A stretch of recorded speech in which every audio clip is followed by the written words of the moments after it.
کے ذرائع آسان کر دیے گئے ہیں. برائی کرنا ہمارے لیے آسان اور نیکی کرنا مشکل ہو چکا ہے. سود عام ہے، یعنی ہر وہ چیز جس کو شریعت نے حرام قرار دیا وہ کرنا تو آسان ہے.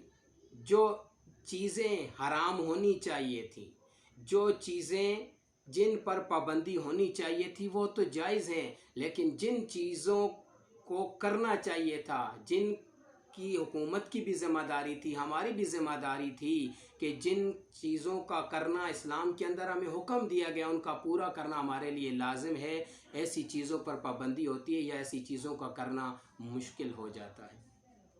اسی طرح جس طرح ہمارے دنیا کے تمام معاملات میں ہم ناکام ہیں، ہم تنگی کا شکار ہیں، اسی طرح اگر دیکھا جائے تو کبھی شاعر اسلام کی توہین کی جاتی ہے، کبھی صحابہ کرام کے خلاف باتیں کی جاتی ہیں، ان کی شان میں گستاخی کی جسارت کی جاتی ہے، اور کبھی نبی علیہ الصلوۃ والسلام جیسی مقدس ہستی کی شان میں گستاخی کی جاتی ہے. اگر دوسرے ممالک میں کی جاتی ہے تو اس کے لیے بھی ہمیں ایسا نظام لانا چاہیے کہ نہ تو ہمارے ملک میں کوئی اس کی جسارت کرے اور نہ ہی کوئی دوسرے ملکوں کے اندر اگر کوئی کرتا ہے تو ہم بحیثیت ایک ملک اس کے خلاف کھڑے ہو جائیں. اور یہ اسی صورت میں ممکن ہے کہ جب اس ملک جس مقصد کے لیے لیا تھا، اللہ کی زمین پر اللہ کا نظام قائم ہوگا، اس ملک کے اندر اللہ کا اور اس کے رسول کا پاکیزہ نظام جب تک قائم نہیں ہوگا، ایسی تکالیف اور مصیبتیں ہمیں پہنچتی رہیں گی.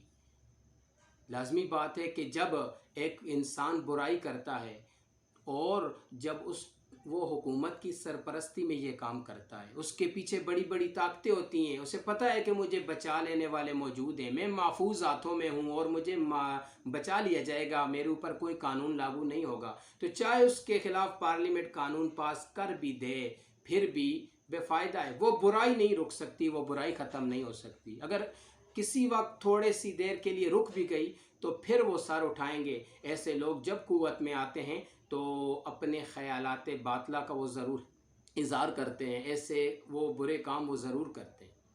تو اس لیے میری تمام بھائیوں سے یہ گزارش ہے کہ جب انتخابات کے دن آتے ہیں تو ہم انہی لوگوں کو ووٹ دیتے ہیں، اسی نظام باطل نظام کا ساتھ دیتے ہیں. وہ لوگ کہ جو آج نہ تو ہماری دنیا کے لیے کچھ کر رہے ہیں. آج کے حالات، آج کل پوری دنیا کے خصوصاً اپنے ہم ملک کے اندر حالات دیکھ لیں تو دنیاوی لحاظ سے آج تک جب سے پاکستان بنا ہے، ہمارے حکمرانوں نے ہمارے لیے کیا کیا؟ کچھ بھی نہیں کیا. ہر لحاظ سے ہم تنگی اور مصیبتوں اور پریشانیوں کا شکار ہیں. اور اسی طرح اخروی لحاظ سے بھی ہم اپنے آپ کو خراب کر رہے ہیں، اپنی آخرت تباہ کر رہے ہیں کہ دنیا کی خاطر ہم اللہ اور اس کے رسول کے پاکیزہ نظام کو چھوڑ کر اس باطل اور شیطانی نظام کا ہم ساتھ دیتے ہیں.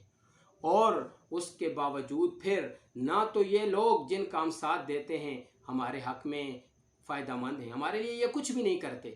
تو پھر ہمیں سوچنا چاہیے کہ یہ لوگ کبھی نبی صلی اللہ علیہ وسلم کی شان میں گستاخی، کبھی دوسرے شاعر اسلام کے خلاف بات کرنا، کبھی صحابہ کرام کے خلاف بات کرنا اور اسی طرح اسلام کے خلاف بولنا تو اس ملک کے اندر بہت آسان ہے.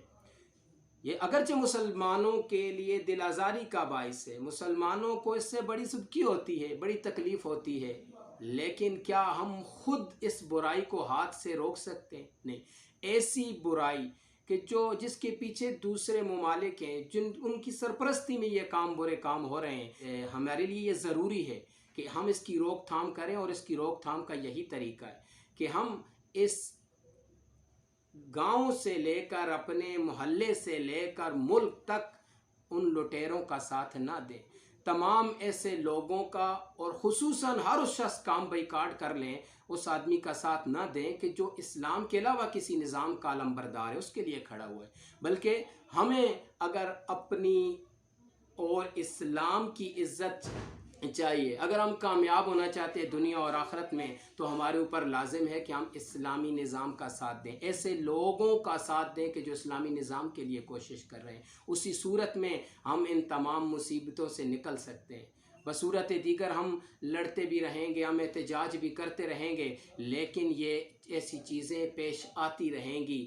باطل اپنی برائی سے کبھی بھی نہیں رکتا جب وہ طاقت میں ہو، لیکن جب مومنوں کے ہاتھ میں طاقت آ جائے گی، جب اسلام کا نظام آ جائے گا تو پھر باطل کو ان کی اوقات میں لایا جائے گا، اسی صورت میں باطل رک سکتا ہے۔ اللہ تعالیٰ سے دعا ہے کہ ہم اس پر عمل کرنے کی توفیق عطا فرمائے۔ وآخر دعوانا ان الحمد للہ رب العالمین۔